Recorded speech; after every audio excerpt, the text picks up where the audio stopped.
ప్రతి మనిషి జీవితంలో విజయం ముఖ్యమే.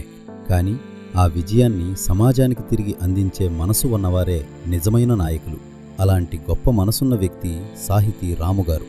ప్రతి బుధవారం సంగారెడ్డి ప్రభుత్వ ఆసుపత్రిలో చికిత్స పొందుతున్న రోగులకు, వారి సహాయకులకు ప్రేమతో, ఆప్యాయతతో ఆహారాన్ని అందిస్తూ మానవత్వానికి కొత్త అర్థం చెబుతున్నారు.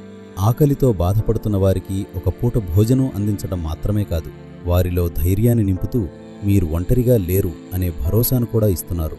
సేవ అనేది మాటల్లో కాదు, చేతల్లో కనిపించాలి అని నమ్మే సాహితీ రాముగారు ప్రతివారం ఈ అన్నదాన కార్యక్రమాన్ని నిరంతరం కొనసాగిస్తున్నారు. ఆసుపత్రికి వచ్చే ప్రతి కుటుంబం ఎన్నో కష్టాలను ఎదుర్కొంటూ ఉంటుంది. అలాంటి సమయంలో ఒక పూట ఆహారం వారికి ఉపశమనాన్ని, మనసుకు ఆత్మీయతను అందిస్తుంది.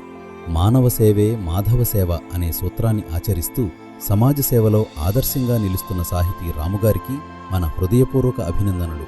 వారి సేవా ప్రయాణం మరెందరికో స్ఫూర్తిగా మారాలని, ఇలాంటి మంచి కార్యక్రమాలు మరింత విస్తరించాలని మనస్ఫూర్తిగా కోరుకుంటూ సాహితీ రాముగారికి మా ప్రత్యేక కృతజ్ఞతలు. ఆకలిని తీర్చే చెయ్యి, ఆశను నింపే హృదయం, అదే సాహితీ రాముగారి సేవాతత్వం.